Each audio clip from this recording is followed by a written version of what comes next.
welcome to Adventurous Hours. I am Vic. We're back in the fields and now it's end of June. Let's have a look. So here we are in the middle of the fields. In front of us we have wheat, and you can distinguish it from barley and from rye that the seeds are very big and the bud is very small. That's why they like to plant wheat, because you get the most out of it. On the other side we have corn, a whole cornfield. Now you cannot plant corn every year on the same place, because when corn grows it depletes the soil from all its minerals, so you can plant it on one spot maybe once every 5 years.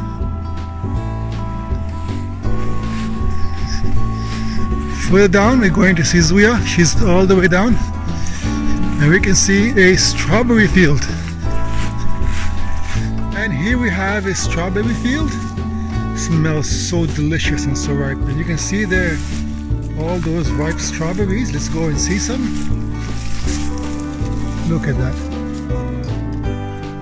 And in between all those plants you can see straw. They put that so to make sure that even if it rains it remains dry and it's not going to rot the fruits. And note, this is straw, not hay.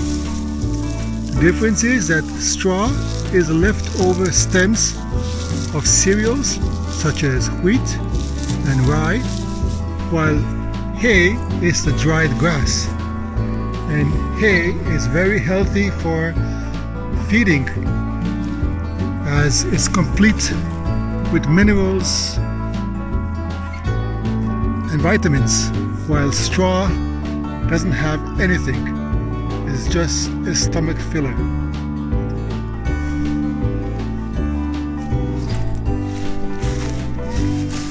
Strawberries.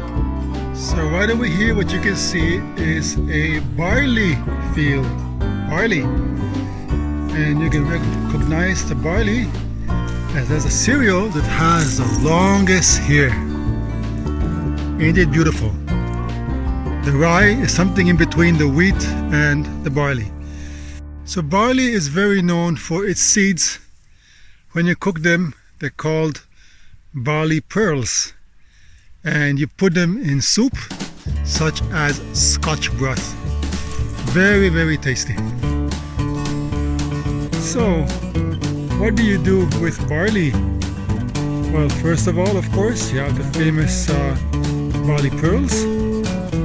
Also, they can use it to make beer, the way they can do it with rye, and also they can make whiskey. There's barley whiskey, not only rye whiskey.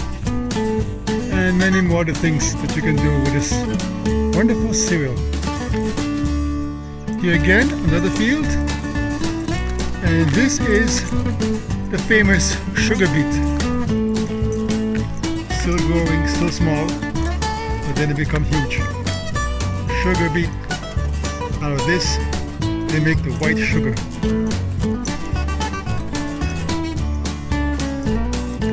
Right over here we have an orchard. We have apples growing, and even cherries. Oh, we can see some. Not yet ripe. There we go. And here we have another field with cereals. And this time is one of my favorites. This is oat.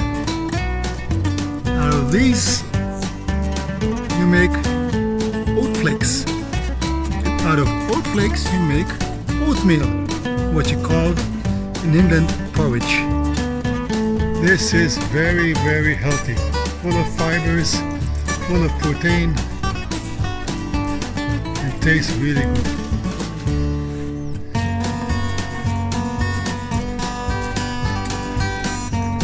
As we continue, again, another field, and here we have potato.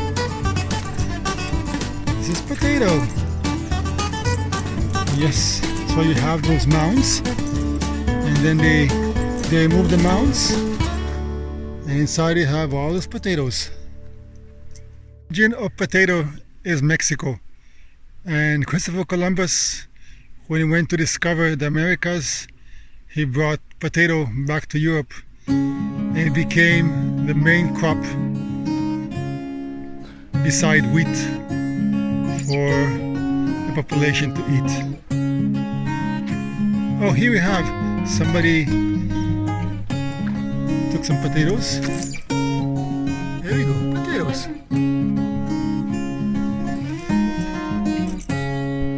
Zia is all the way in the front.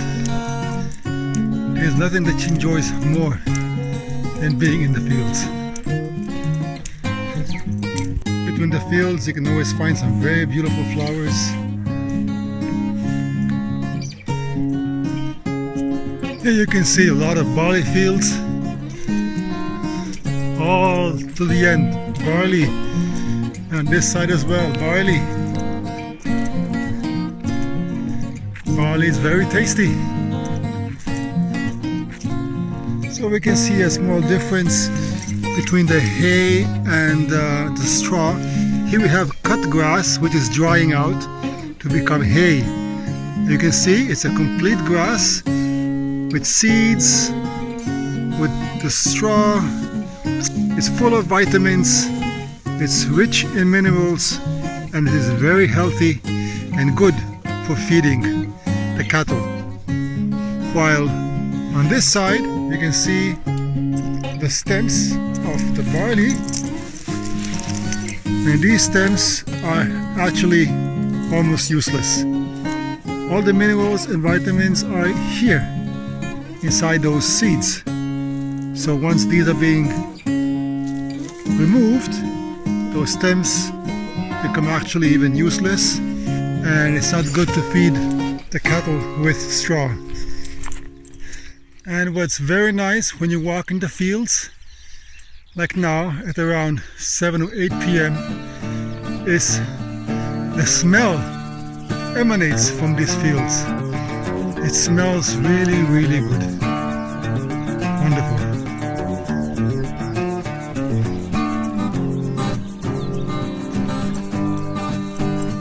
Sometimes you can see whole fields filled with those red corn poppy flowers. And that's the reason why they became a symbol, the symbol of the First World War, because many died fighting in the fields. If you go to England, for example, they always wear that red poppy flower badge on their lapels to remember the death of so many during the First World War. I think we can still remember this beautiful tree. In winter it was bare, and look at it now, how beautiful it is. We have the fields with the background, the mountains.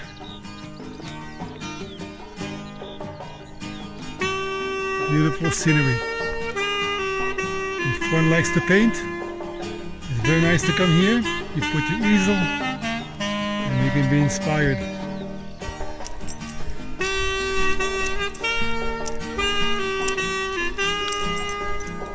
It's so nice to walk in the fields. So peaceful, so quiet. Smells so good. You can hear the birds. And today's weather is fantastic. We have like about 23 degrees. Doesn't get better. Oh, here in front of us we have another field. This is the rye field. You can see a difference between the wheat, which has almost no hair. Here we have the rye with medium-sized hair and very big seeds. And on the other side, that's the barley with smaller seeds and very long hair. Here we have both cereals. On the left side the rye, on the right side the barley. Out of both of them you can make whiskey. Out of the barley you can make the barley pearls, very good for the soups, and also beer.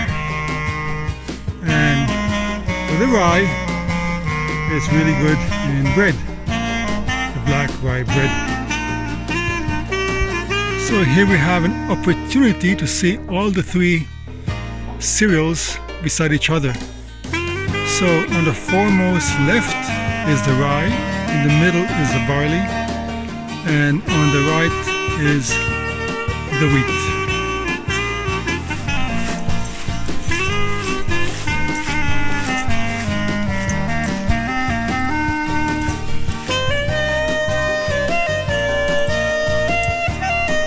Now we have here a lot of daisies. How beautiful. And here we have the famous cornflower. It has a beautiful blue color. It's probably unique in nature.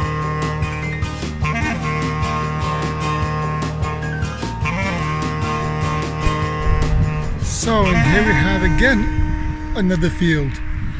This is rapeseed. The yellow flowers are gone, and now you have pods, still not ripe. Look like green beans, but once they're ripe and you open them, you'll see a lot of little seeds and full of oil. Now here it's not ripe yet, but when they're ripe it's full of oil, and that's what they take to make oil. Rapeseed oil, good for cooking and also as an alternative for car engines. They put it and then mix it with the gas. Here you have another flower that's common in the fields, one of my favorites, together with a cornflower, and that is this one. That's the chicory, which is from the family of the daisies. You can eat them as salad, and the roots, when they're grounded, you can use it as substitute for coffee. And here we have another common flower, and that is the famous thistle. This is a national flower of Scotland. Beautiful. So this was our small stroll in the middle of the fields, end of June. Hope you enjoyed. Hope to see you soon in the next video. Take care of yourself, and please don't forget, subscribe now to Adventure is Ours. Bye.